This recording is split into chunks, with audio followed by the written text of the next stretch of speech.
रेखा चित्र। रेखा चित्र शब्द दो शब्दों से मिलाकर बनाया गया है। रेखाधन चित्र, इसका शाब्दिक अर्थ निकलता है रेखाओं की सहायता से बनाया गया चित्र, जिसे अंग्रेजी में स्केच कहते हैं। इसमें केवल रेखाओं द्वारा ही किसी वस्तु या व्यक्ति के चित्र का एक खाका सा बना दिया जाता है। इस तरह यह शब्द चित्रकला से संबंधित शब्द है, न कि साहित्य से। रेखाओं द्वारा बनाए गए ऐसे चित्रों में न तो रंगों का प्रयोग होता है और न वातावरण या पृष्ठभूमि का ही अंकन किया जाता है।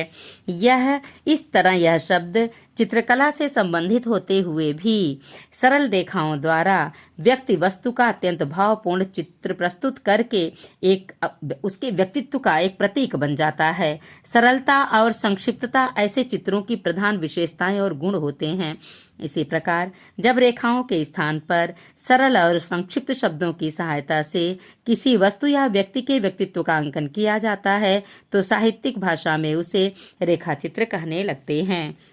क्योंकि यह कार्य शब्दों की सहायता से किया जाता है, इसलिए कुछ लोग इसे रेखा चित्र न कहकर शब्द चित्र कहना अधिक संगत और सार्थक समझते हैं।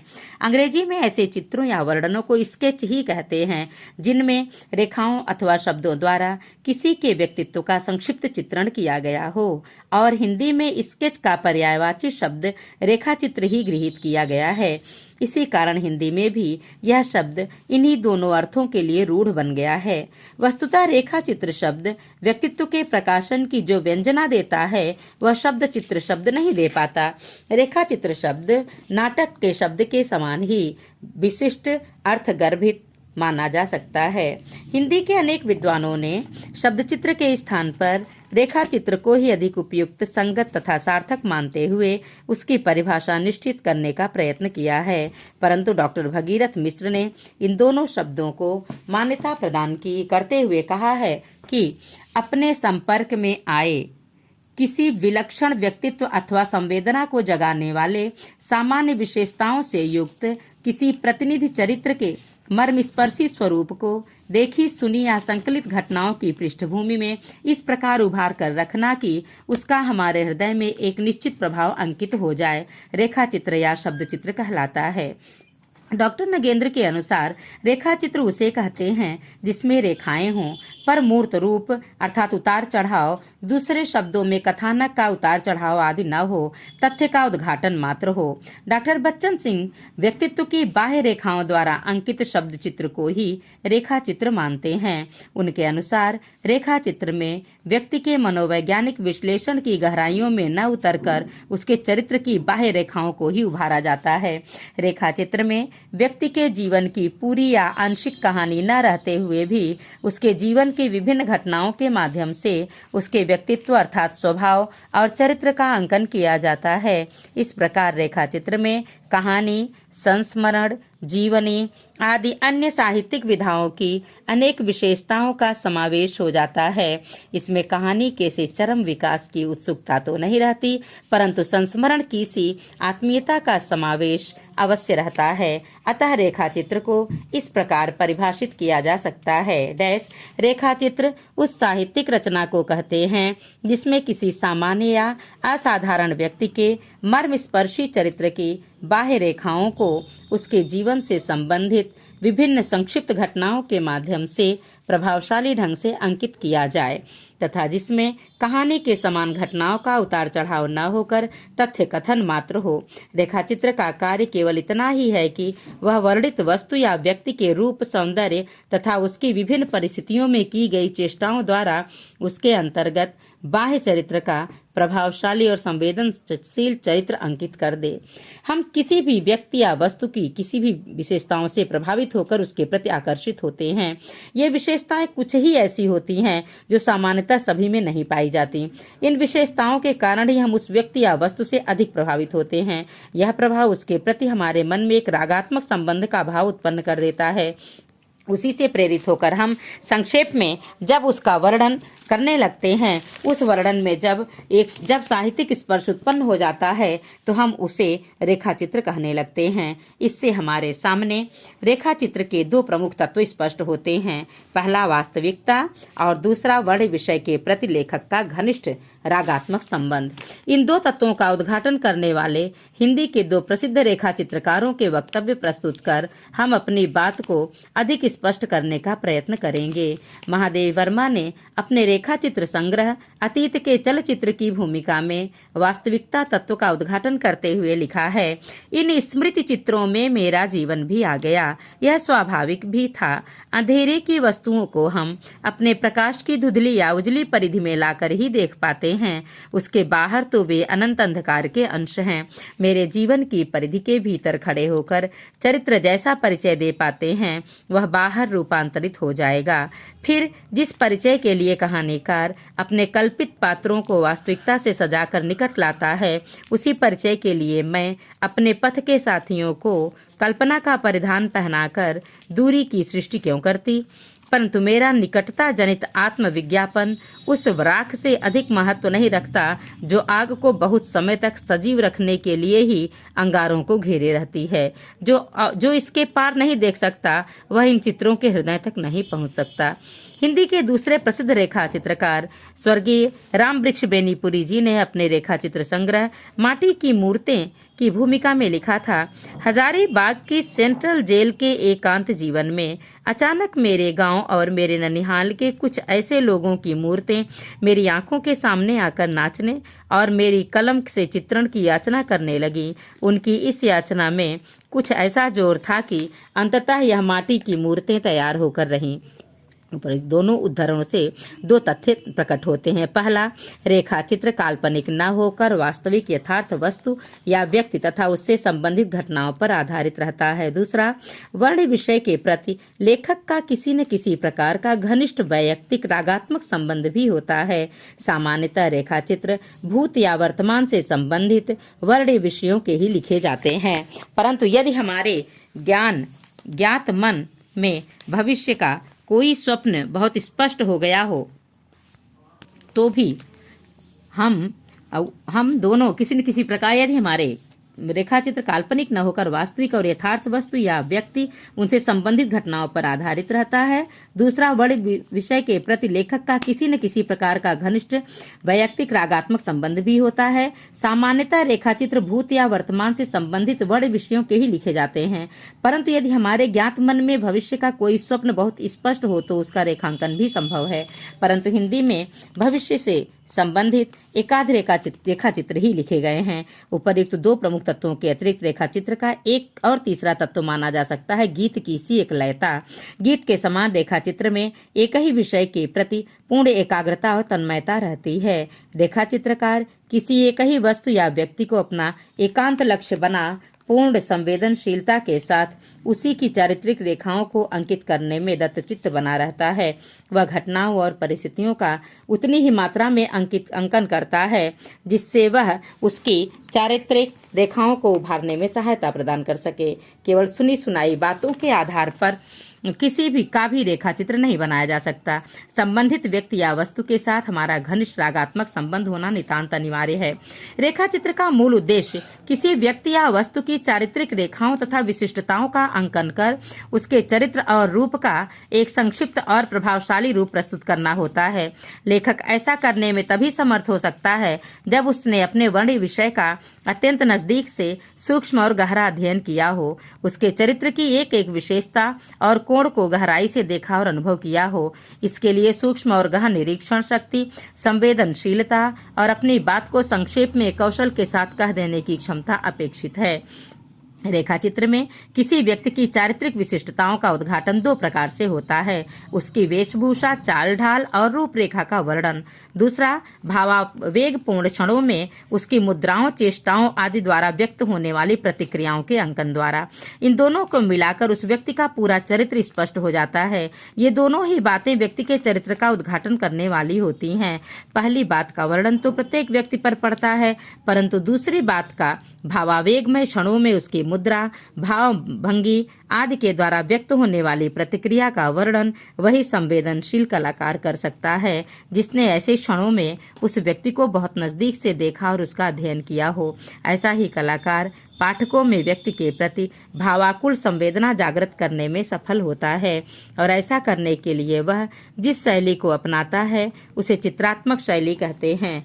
जिस प्रकार सामान्य रेखाओं के द्वारा बनाए गए एक छोटे से चित्र से चित्रकार संबंधित वस्तु या व्यक्ति का पूर्ण चित्र और चरित्र प्रस्तुत कर देता है, उसी प्रकार रेखा चित्रकार उसके चरित्र की व्याख्या न कर विभिन्न प्रकार के संकेतात्मक वर्णनों द्वारा उसकी संपूर्ण चारित्रिक रेखाओं को उभार देता है। यह चित्रात्मक शैली भावात्मक, सांकेतिक और संक्षिप्त होती है। रेखा चित्र में संक्षेप में बहुत कुछ कह देना होता है, इसलिए गीत के समान संक्षिप्तता, एकलयता, भावाकुल संवेदना, लक्ष्य के प्रति एकनिष्ठता को रेखा चित्र की प्रधान विशेषता मानना चाहिए। हिंदी के रेखा चित्रकारों ने यह कार्य करने के लिए अन्य विधाओं के समान ही नाना प्रकार की शैलियां अपनाई हैं। अभी तक हिंदी में कुल मिलाकर 9 प्रकार की शैलियों में रेखा चित्र लिखे गए हैं। वे शैलियां इस प्रकार हैं: कथात्मक शैली, निबंध शैली, तरंग शैली, वर्णनात्मक शैली, संवाद शैली, सूक्ति शैली, डायरी शैली, संबोधन शैली, आत्मकथात्मक शैली। इनमें से कथात्मक, निबंधात्मक और वर्णनात्मक शैलियों को ही अधिक मात्रा में अपनाया जाता रहा है। कभी कभी एक ही रेखा चित्र में कई शैलियों का भी प्रयोग हुआ मिलता है। रेखा चित्र की भाषा कहानी के उपयुक्त, सांकेतिक और कुछ सीमा तक वर्णनात्मक होती है, परंतु रेखा चित्र में रागात्मकता का प्राधान्य रहने के कारण भावावेश का योग भाषा को कविता का सा सौंदर्य और कोमलता प्रदान कर देता है, और इसी कारण इसमें भाषा की क्लिष्टता, विचार बोझिल रूप और दुरूहता अपेक्षित नहीं है। चित्रित पात्र की प्रकृति और रूप के अनुसार भाषा सहज, सरस, मनोरंजक, भावावेगमयी, सुललित, करुणा से ओतप्रोत, द्रवणशील, वर्णनात्मक आदि नाना प्रकार के रूप धारण करती चलती है। संक्षेप में रेखा चित्र की भाषा के लिए निम्नलिखित गुण आवश्यक माने गए हैं: चित्रात्मकता, सरलता, सर्वप्रचलित कहावतों, मुहावरों, सूक्तियों आदि का सहज और बोधगम्य रूप में उपयोग, काव्यमयी भाषा का अवसरानुकूल प्रयोग, उपयुक्त शब्द चयन, छोटे छोटे वाक्य, अलंकार, हास्य व्यंग्य और सांकेतिकता तथा संक्षिप्तता। रेखा चित्र में कहीं न कहीं से रेखा चित्र में लघु आकार वाली अन्य साहित्यिक विधाओं से रेखा चित्र का तुलनात्मक साम्य और वैषम्य भी दिखाई पड़ता है, और उसका अस्तित्व स्वतंत्र सिद्ध तभी हो पाएगा जब सबसे उसकी तुलना हो पाएगी। तुलना में रेखा चित्र और कहानी की नवीनतम परिभाषा के अनुसार कहानी में विस्तृत कथा और घटना की अनिवार्यता न मान चरित्र चित्रण को ही महत्व दिया गया है। रेखा चित्र में भी चरित्र की ही प्रधानता रहती है और कहानी की सी उतार चढ़ाव, पूर्ण घटना का अभाव होता है। इस कारण कुछ लोग रेखा चित्र का स्वतंत्र अस्तित्व न मान उसे भी कहानी का ही एक रूप मानने लगे हैं, परंतु यह धारणा भ्रामक है। कहानी का क्षेत्र रेखाचित्र की अपेक्षा अधिक व्यापक और प्रभावशाली होता है। एक ही कहानी में 2 व्यक्तियों के भिन्न भिन्न रेखाचित्र प्रस्तुत किए जा सकते हैं। दोनों के शिल्प विधान, उद्देश्य में पर्याप्त भिन्नता है। जैनेन्द्र जी के अनुसार इन दोनों का अंतर इस प्रकार है: यदि रेखाचित्र में 1 पहलू होता है तो कहानी में 2, अगर रेखाचित्र में 2 मानिए तो कहानी में 3, यानी अगर रेखाचित्र में केवल लंबाई ही है तो कहानी में लंबाई के अतिरिक्त चौड़ाई भी होती है, और अगर रेखाचित्र में लंबाई और चौड़ाई होती है तो कहानी में मोटाई या गोलाई और माननी पड़ेगी। लेकिन यहाँ भी शब्दों की उलझन खड़ी हो गई। एक मिसाल देकर अपनी बात स्पष्ट करना चाहेंगे। सिनेमा में जैसे क्लोजअप होता है, यह तो रेखा चित्र हुआ, जबकि एक चेहरा बड़ा होते होते सारे स्क्रीन को ढक लेता है और बाकी फिल्म कहानी हुई। रेखा चित्र अपनी स्थिरता में कुछ और गतिहीन हो जाता है और वह शेष से कट कर अपने आप में बहुत कुछ स्वतंत्र हो जाता है, इसलिए उसमें रस और तीव्रता की कमी होती है, वह बहुत कुछ सेक्युलर होता है। जैनेन्द्र जी ने इस उदाहरण से रेखाचित्र और कहानी का अंतर बहुत ढंग से स्पष्ट किया है कि कहानी कल्पित और सच्ची घटना या चरित्र पर आधारित दोनों प्रकार की हो सकती है, परंतु रेखाचित्र किसी वास्तविक व्यक्ति के वास्तविक चरित्र का ही साकार रूप होता है। उसमें कल्पना के लिए स्थान नहीं होता। अनुभूति की तीव्रता दोनों में ही समान रूप से पाई जाती है। कहानी गतिशील होती है जबकि रेखा चित्र गतिहीन अर्थात स्थिर होती है। कहानी प्रधान रूप से सामाजिकता को लिए हुए चलती है जबकि रेखा चित्र विशुद्ध रूप से वैयक्तिक होती है। कहानी वर्णित वस्तु या व्यक्ति के चरित्र के संपूर्ण पहलुओं या केवल एक ही पहलू को अपनी परिधि में समेट लेती है। वह आवश्यक नहीं कि कहानी के पात्र के चरित्र के संपूर्ण रूप ही हमारे सामने आए, परंतु रेखा चित्र में पात्र के चरित्र की संपूर्ण प्रधान रेखाएं स्पष्ट हो जाती हैं। रेखा चित्र व्यक्ति के चरित्र की संपूर्ण बाह्य रेखाओं को स्पष्ट कर देता है। बहुत बहुत धन्यवाद। जय माँ सरस्वती जी सदा सहाय। आज मैं आपके सामने गद्य काव्य पर चर्चा करना चाहूंगी। गद्य काव्य शब्द दो शब्दों के योग से बना है। गद्य धन काव्य। सामान्यतः काव्य छंदोबद्ध कविता को कहते हैं, परंतु गद्य में छंदों का कोई बंधन नहीं होता।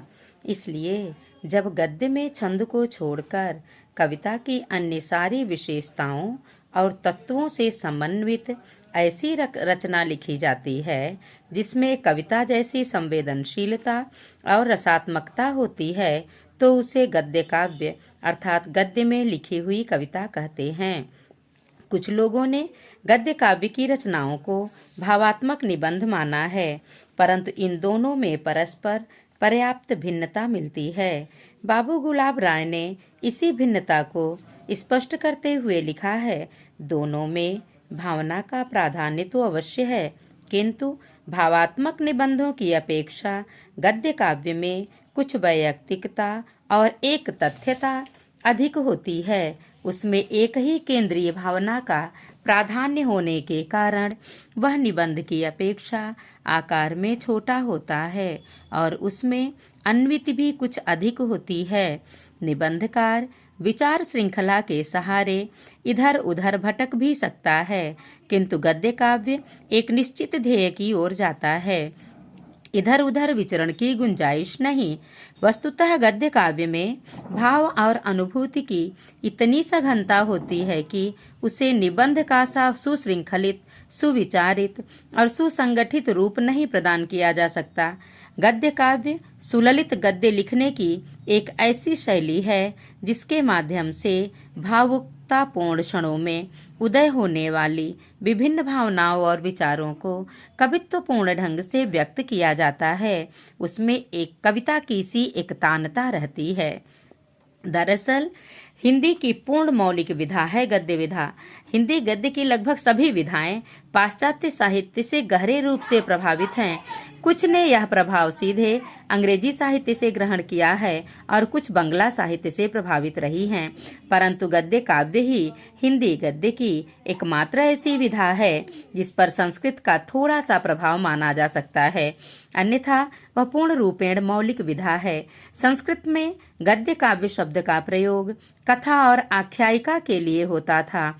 बाणभट्ट की कादम्बरी संस्कृत गद्य काव्य का आदर्श मानी जाती थी। उसके गद्य में काव्य की अपूर्व और अद्भुत छटा विकीर्ण होती दिखाई पड़ती है। भाषा अत्यंत सरस और संगीतमय है। गद्य काव्य की भी यही विशेषताएं मानी गई हैं और गद्य काव्य शब्द का हिंदी में प्रयोग संस्कृत के आदर्श गद्य काव्य कादम्बरी के अनुकरण पर ही किया जाने लगा होगा। आधुनिक गद्य काव्य कादम्बरी के बाह्य रूप में आकार और कथा का अंतर अवश्य मिलता है, परंतु आंतरिक विशेषताओं की दृष्टि से दोनों समान हैं। कुछ विद्वानों ने गद्य काव्य का उदय रवींद्रनाथ ठाकुर की गीतांजलि नामक प्रसिद्ध रचना के प्रभाव स्वरूप माना है, परंतु यह धारणा भ्रांत है, क्योंकि हिंदी में रवींद्रनाथ ठाकुर के जन्म से पूर्व ही भारतेंदु हरिश्चंद्र जी अपनी रचनाओं में गद्य काव्य को जन्म दे चुके थे। यह दूसरी बात है कि उन्होंने पृथक रूप से गद्य काव्य की संज्ञा प्रदान कर ऐसी रचनाएं नहीं लिखी थीं।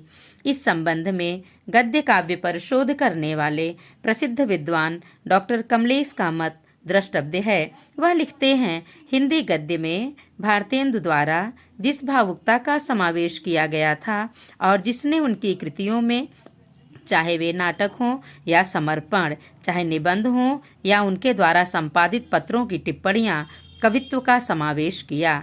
उसी ने गद्य काव्य को जन्म दिया और उन्हीं के मंडल द्वारा सुसज्जित होकर उस रूप में आया जिसे वियोगी हरि और चतुरसेन शास्त्री ने प्रस्तुत किया।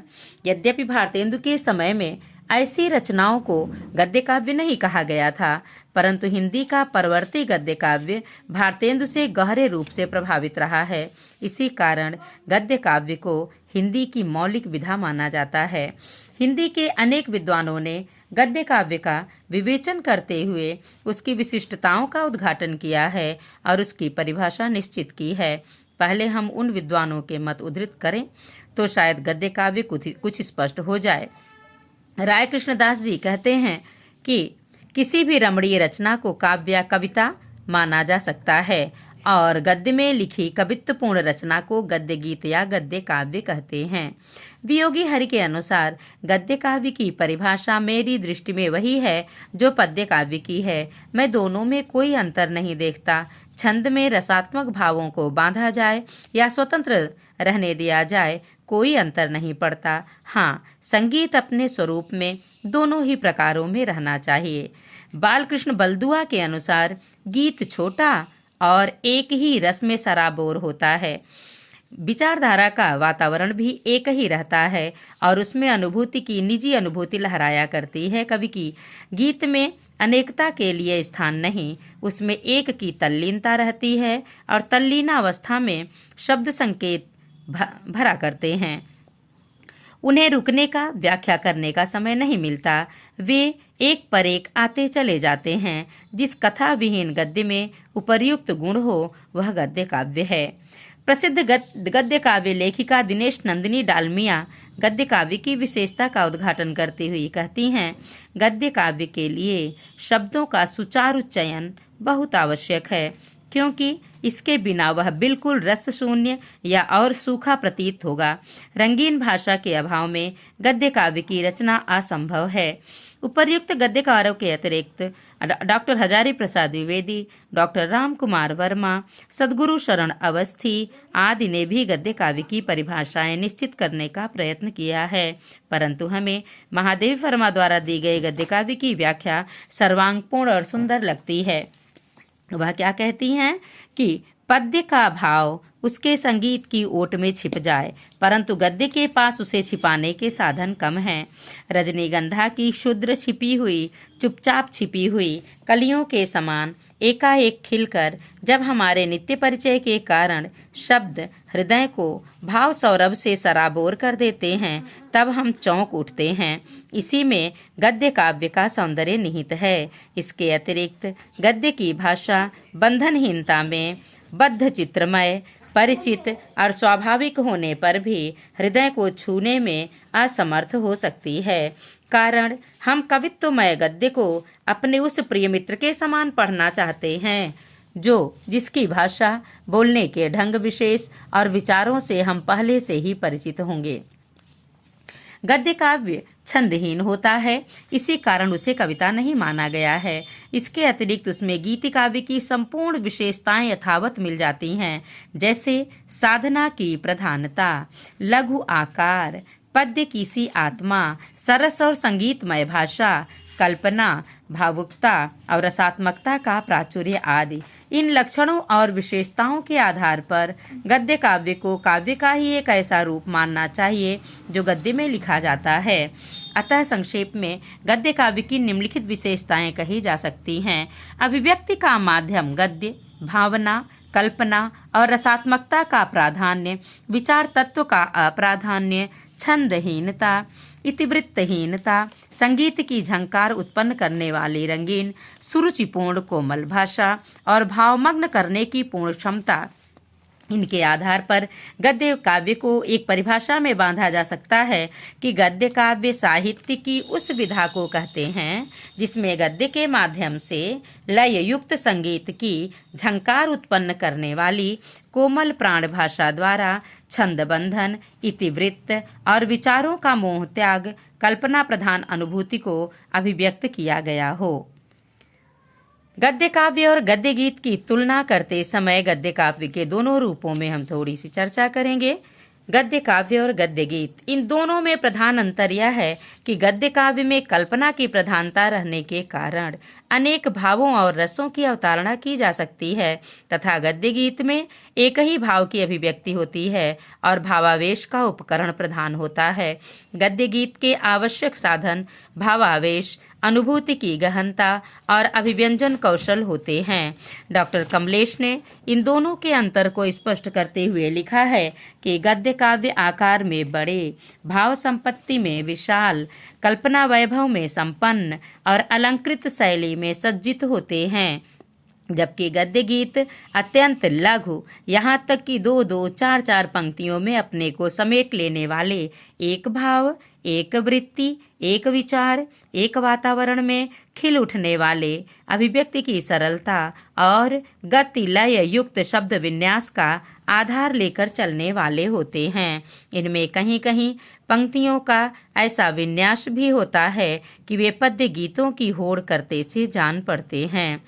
गद्य काव्य में के वर्णित विषय हिंदी में प्रेम, राष्ट्रीय भावना, इतिहास, प्रकृति, भक्ति, रहस्य, व्यक्ति तथा नाना प्रकार के अन्य विषयों को लेकर गद्य काव्य लिखे गए हैं। इन सारे विषयों में से प्रेम ही गद्य काव्य का सर्वाधिक प्रिय विषय रहा है।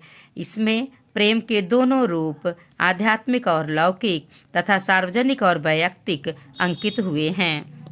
कहीं कहीं नर नारी के पारस्परिक द्वंद्व और अहंग भाव की बड़ी मनोरम अभिव्यक्ति हुई है। इसका एक सुंदर उदाहरण देखा जा सकता है।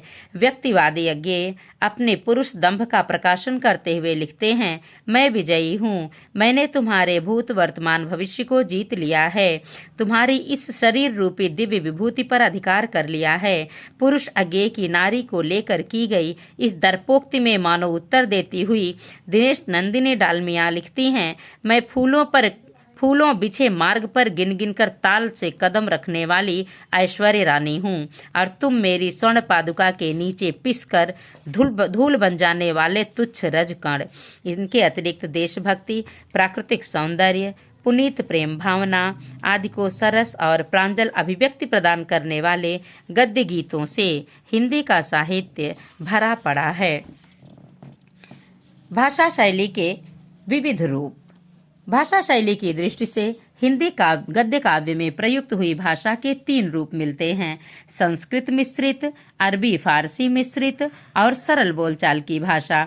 संस्कृत प्रधान क्लिष्ट भाषा हिंदी गद्य काव्य को अधिक रास न आई। अधिक प्रचार उसी भाषा शैली का हुआ जिसमें संस्कृत के सरल सहज शब्दों का प्रयोग किया जाता था। राय कृष्णदास के साधना नामक गद्य काव्य संग्रह में इसी भाषा शैली का रूप उभरा था। दूसरी तरफ एक ऐसी भाषा शैली का प्रयोग किया गया जिसमें अरबी फारसी के क्लिष्ट शब्दों का प्रचुर मात्रा में प्रयोग होता था, परंतु यह भी लोकप्रियता प्राप्त करने में असमर्थ रही। हिंदी गद्य काव्य में सर्वाधिक लोकप्रिय वह भाषा शैली रही जिसमें सरल और बोलचाल की भाषा का प्रयोग होता है। एक उदाहरण दिया जा सकता है कि बच्चे ही तो ठहरे छैला, उसमें उसे माँ ने एक खिलौना दिया, आपने उसे छाती से लगा लिया, प्यार करने लगे, लोरियां सुनाने लगे, हथेलियों पर रखकर मिचकी देने लगे। राय कृष्णदास जी का है। शैली की दृष्टि से 4 प्रकार की शैलियों का प्रयोग होता रहा: धारा शैली, तरंग शैली, विक्षेप शैली और प्रलाप शैली। गद्य काव्य भावावेश पूर्ण गद्य में लिखा गया काव्य का ही एक रूप है, इसलिए इसे कविता के ही समान अलंकारों का बड़ा सुंदर, सार्थक और आकर्षक प्रयोग इसमें मिलता है। इसमें भावोत्कर्ष में सहायता प्रदान करने वाले अलंकारों का ही अधिक प्रयोग हुआ है। शब्द अलंकारों की अपेक्षा अर्थालंकारों को अधिक स्थान और महत्व दिया गया है। अन्योक्ति, रूपक, उत्प्रेक्षा, मानवीकरण, संदेह, व्यतिरेक, उपमा, विभावना आदि हिंदी गद्य काव्य लेखकों के प्रिय अलंकार रहे हैं। 20वीं सदी के आरंभ से लेकर 20वीं सदी के मध्य तक हिंदी में प्रचुर मात्रा में गद्य काव्य की रचना हुई थी, परंतु उसके बाद हिंदी की यह नवीन मौलिक विधा अपनी लोकप्रियता खोती चली गई और अब भूले भटके 1-2 गद्य काव्य मिल जाते हैं, कहीं कहीं पत्र पत्रिकाओं में मिल जाते हैं।